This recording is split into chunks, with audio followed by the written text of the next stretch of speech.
ધાનેરાના સાંકળ ગામની ઘટના। સાંકળ ગામે માનસિક અસ્થિર મગજ ધરાવતા યુવાનને 3 વર્ષથી સાંકળથી બાંધેલો હતો।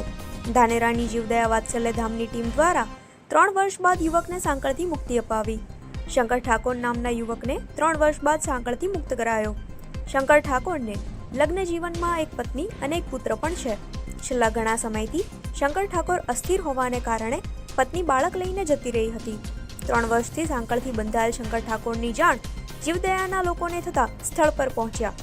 શંકર ઠાકોરને વાત્સલ્ય સંસ્થા દ્વારા સારવાર અપાઈ। શંકર ઠાકોરના પુત્રને શિક્ષણ આપવા માટે પણ સંસ્થા દ્વારા ખર્ચો ઉપાડશે।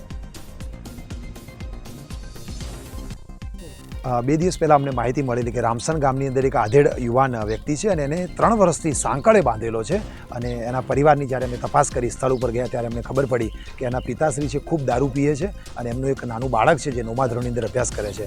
આ વ્યક્તિ છે એના મમ્મી નથી અને એનું જે પત્ની જે છે એ પિયર જતી રહી છે। એટલે આ વ્યક્તિ ગામની અંદર અવાવરું જગ્યા જે છે એમનું ઘર છે જ્યાં કોઈ નથી રહેતું આસપાસમાં, ત્યાં એને લીમડાના ઝાડ નીચે બાંધી અને એને રાખેલો છે।